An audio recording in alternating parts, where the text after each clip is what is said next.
সজ্জন মন্ডলী অনেক ভাগ্যের ফলে বৈষ্ণব আসিয়া মেলে, অনেক অনেক অনেক সুকৃতির ফলে, পুণ্যের ফলে হয় না। পুণ্যটা দাম দেন, মরে গেলে পাওয়া যায়, এজন্য হবে না। সুকৃতি এই আশ্রম অনেক দিনের, প্রায় 85 বছর বয়স হবে আশ্রম। হরিদাস বাবা, পরম্পরা কুঞ্জদাস বাবা, এই খামারপাড়া পাশে টুপিপাড়া আমার মাতুলয় ছিল, আমার মামা বাড়ি। দাদু মহারাজ আমাদের বাড়িতে যেতেন, আসা যাওয়ার পথে জল খেয়ে যেতেন। হৃদয় গৌর হইব, সেই হইতেই মিতালি ভালোবাসা তারই দৃঢ়ভাবে আমার মতো নরাধম অধম আজকে উপস্থিত হতে পেরেছি। এর একমাত্র হলাম আমাদের অসীম কৃষ্ণ দাস বাবাজি মহারাজের। কারণ মহন্তের স্বভাব হয় পারিতে পাম, নিজ কার্য নাই তবু যান পরঘর।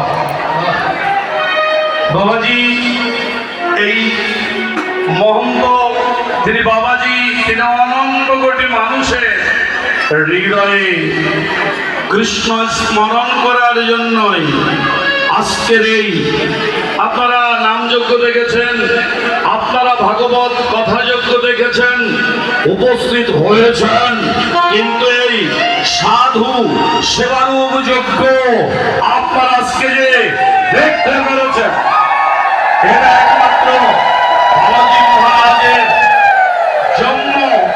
জন্মান্তরের সুকৃতি ছিল। তাই আজকে এই সাধু সেবারূপ যজ্ঞ করতে সমর্থন হয়েছে। শুধু সজ্জন মন্ডলী, মদগুরু জগৎগুরু, মদাত্মা জগৎ আত্মা, মন্নাথ জগন্নাথ। বর্তমানে আমাদের অনেক বিভ্রান্তি আমরা লক্ষ্য করি, একে অপরের সঙ্গে অনেক কিছু বলি। শাস্ত্র আচার্য বললেন, শাস্ত্র বচনে মদ গুরু তোমার গুরু আমার গুরুতে ভিন্ন নেই। এটা বর্তমান নয়, আবর্ম ধুবন লাগে বেদ বিধি শ্রেণী শ্রুতিতন্ত্রে এই একই কথাই বলেছেন, বিভেদ করো না। আর বিশেষ করে বর্তমান সময়ে বিভেদের সময় নয়। আজকের এই বর্তমান সময় আমাদের সবাইকে এক হয়ে কলিযুগ পাবনের অবতার মহাপ্রভুর সেই অমোঘ বাণী, সঙ্গ শক্তি কলঙ্কে সংগঠিত হতে হবে, এক হতে হবে। মদাত্মা জগতাত্মা, তোমার আত্মা আমার আত্মা যদি এক হয়, তা তুমি ওকে দেখো তো জ্ঞান না করো। হ্যাঁ, আর আমার গৌর হরির বিশেষ কথা, সর্বজীবে সম্মান দিবে। কেন বলতে পারতেন, যারা মাছ খায় তাদের সম্মান দেবে না, যারা ব্যবচার করে সম্মান দেবে না, উল্লেখ করতে পারতেন না। আমার মহাপ্রভু বললেন সর্বজীবে সম্মান দিবে জানি কৃষ্ণ অধিষ্ঠান। হৃদয় গৌর হরি, এটাই আমাদের বৈষ্ণব ধর্মের মূল মন্ত্র। তুমি কাউকে থেকে ছোট করো না, কাউকে থেকে ঘেন্না করো না, সবাইকে যদি তুমি আপন করে নিতে পারো। শুধু সজ্জন মন্ডলী, এখন কবিরাজ মহাশয়ের কাছে গিয়েছেন তো, তা কবিরাজ মহাশয় বলেছেন আপনার যে ব্যাধি হয়েছে না, এই ব্যাধির ঔষধ হলো পদ্মমধু। বেটা একটু আমার মতন চালাক, বলে পদ্মবধূ আবার কোনো ব্যাপার নেই।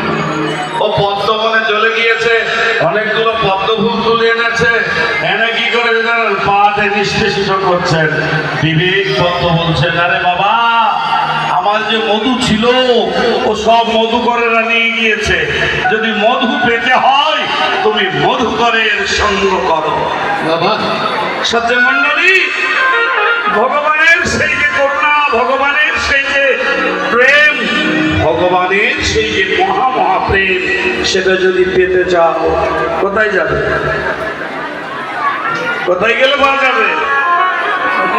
এই সাধুর বাজারে গেলেই তুমি সেই পরম সম্পত্তিটা পেয়ে যাবে। আমরা সাধু সাধু বলি, আমরা দেখি সাধু সাধু গুরু বৈষ্ণব। তো মহাপ্রভুর আমি একটা কথা বলি, মহাপ্রভু বললেন বৈষ্ণব হইতে মোর ছিল বড় সাধ। বলেছেন তো সাধু বাবারা, ঠিক আছে তো মহাপ্রভুর কথা? হ্যাঁ, বৈষ্ণব হইতে মোর ছিল বড় সাধ। পরে বললেন ত্রিনাদবি শ্লোকেতে পড়ে গেল বাদ। হায় হায়, ভগবান যদি না পারে তবে তো। পরে আবার বললেন সে যদি থাকে কে, সে আমার ঠাকুর হরিদাস। বলিলেন আমার হরিদাস ঠাকুর কে? বলিলেন আমার হরিদাস ঠাকুর কি? আমরা মালা, কণ্ঠী মালা, তিলক, শিখা, এটা বৈদিক ধর্ম বাবা, বেদোক্তি ধর্ম। মালা, শিখা, তিলক, একাদশী, ব্রত, ভগবত সেবা বৈদিক ধর্ম। বলে বৈষ্ণব ধর্মটা আবার কি? আমরা বৈদিক ধর্ম, বৈষ্ণব ধর্ম